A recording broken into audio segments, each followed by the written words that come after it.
What's up, everyone, and welcome to today's new video where I want to share 3 strategies, 3 things that you can do to scale an existing Performance Max campaign. So especially when your PMAX campaign is a little bit slow, when it seems that for some reason it just doesn't grow any further, then these 3 routines or these 3 strategies might very well help you turn things around and add another 10, 20, 30% of budget or more, so that then the campaign is actually scalable again. Let's actually, without any further ado, get started. This is a little demo campaign right here that I will use for the sake of this video. And the first thing that you should look at is your asset group structure. So we're now in the asset group tab of that particular campaign. And what you see here in this particular case is that this campaign runs on a single asset group setup, right? And there are some cases where this actually makes sense. Let's say you sell a single product or let's say you have very few products, but they are all in the very same niche. Sometimes it can be fine to just have a single asset group for a single Performance Max campaign. There is no need to over engineer it just for the sake of it, right? But what I observed a lot is that if you rely on a single asset group, just like in that particular case right here, normally you will also not be able to spend as much, at least if you're not capturing all potential interested buyers, right? So what are some ways that you can add more asset groups to get more volume? Well, the first one is, of course, to add additional products. So when you look into this asset group right here and you realize, okay, I'm not advertising all the products that you have in your store in that particular campaign and that particular asset group, then having another asset group where you actually target those additional products is a very, very good idea. But of course, if you have a single product store, or if you only have a very small category and you're advertising all those products already, then adding another asset group might still be a good idea, because sometimes you want to go much, much broader with your audience, right? Or you simply want to target people from a different angle. So what do I mean with that? Well, we run, for example, with a client that sells a anti-snoring device, right? Where you basically, for people that have problems with snoring, that's a very, very powerful device. They've sold it hundreds and hundreds of thousands of times. And basically we have a single PMAX campaign. It's just a single product, but with multiple asset groups where we talk about different, let's say, aspects of the product, right? We talk about, we target people that are in relationship, and then we have dedicated assets for that scenario. Then we have people who have really big problems with snoring and some other things as well, so that basically this allows us to fine-tune our messaging to all of these people and then make sure that we get the maximum out of it. Because in the end, scaling is also about, what's your click-through rate? How well do people respond, so that it becomes that positive feedback loop. And if Google realizes that you have multiple asset groups, some of which talk to people better than others, then of course it will give you a massive sort of push by just showing your ad more often, and that then allows you to scale and really increase your budget. So with that being said, let's look into the second aspect, and for that I want to actually look into the asset tab. All right, and so now that we are in the asset tab, you want to look out for the following detail, and I will make myself a little bit smaller now here again. So there we go. So what you want to do is you want to get rid of any restrictions or limitations. And of course, this may depend on your specific category and industry. If you sell very basic clothing, chances are you won't have much problems with that. But as you can see here, the status is limited. Like asset groups are limited by policy. And if you see here, asset groups may be limited by policy, unreliable claims, clickbait, health and personalized advertising, YouTube ad requirements, improper content. Whenever you see that, there are basically 2 ways to go about it, right? Either there is no way around it because you simply sell a product that will always be limited. So in this particular case here, for example, that is a health-related product, right? A medical lifestyle device, you could say. So while it's not forbidden to sell it on Google, you will always have some limitations with it.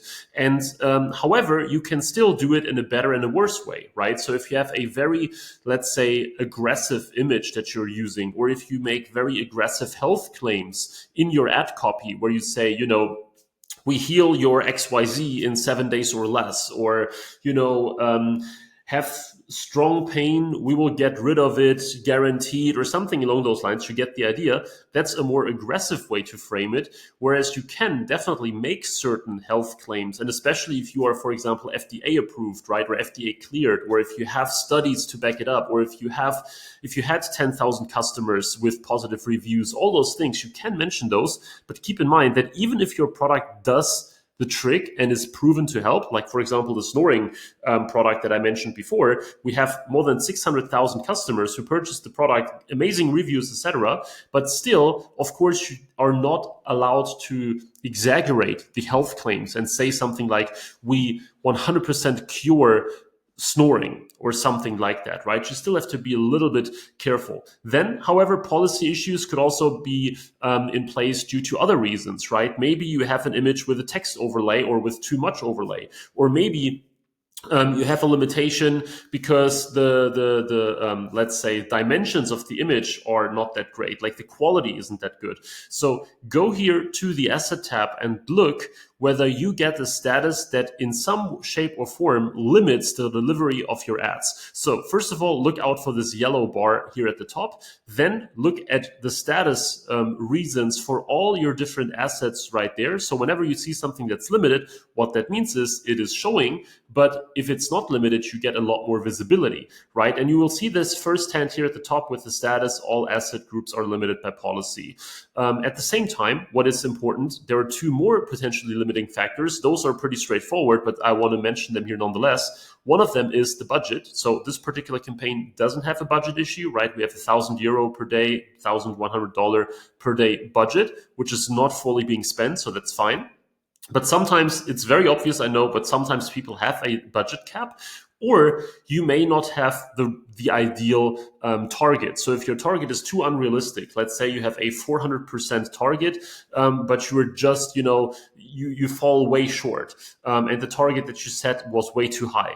Now, Google will have a very hard time actually hitting that target. And for that exact reason, it will not be able to give you the volume that you want, because Google thinks like, okay, I'm trying to, hit the target of 400%, but it's just way too difficult. So they focus on the absolute lowest hanging fruits, and that's it. So make sure that you don't have any restrictions in that regard either.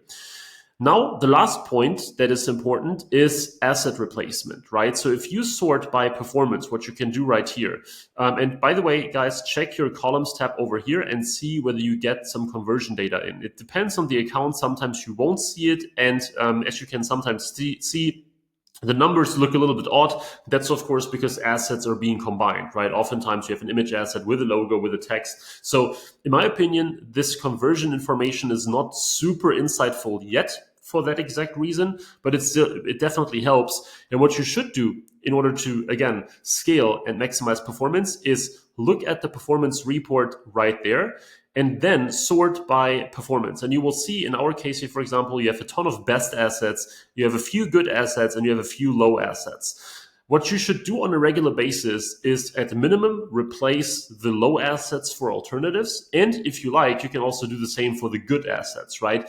This should be a constant hunt for getting the maximum performance possible, for getting the maximum performance grade possible. It's not 100% clear how Google determines performance, right? There is certainly a CTR element, there is certainly like an engagement element, etc. And of course, Google ultimately wants to deliver conversions to you as well.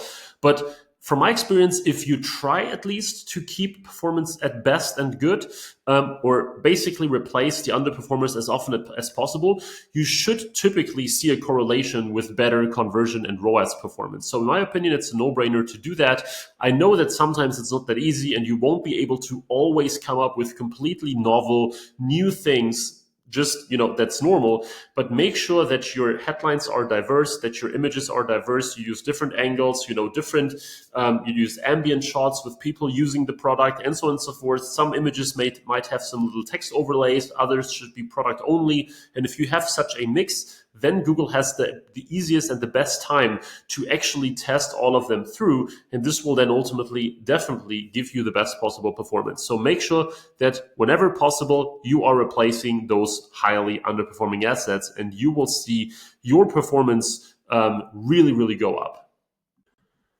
Now, if you have tried all these things and you're still not able to scale, or you simply want to scale to the absolute next level, you want to boost your ROAS, then make sure to check the link in the description for this Cartlift Ignite framework page right there, where you will learn a bit more about how we work, what we do, what the phases are that we use to take our clients to six figures, many six figures, or even seven figures in monthly revenue, with a whole bunch of case studies added here as well. So check the link in the description and you will be taken to this page where you can then book your so-called Ignite call, where I will sit down with you and tell you exactly what I think is in it when it comes to Google Ads for your brand, especially with new customer acquisition. So with that being said, I really hope you enjoyed this video. Leave a like if you did. Let me know in the comments whether you are using PMAX right now or whether you're more focused on shopping, and what your biggest issue with PMAX is at that very moment. Would be very interesting for me to know. So thank you very much. Please subscribe for more Google Ads for e-commerce content, and I really look forward to see you in the next video again.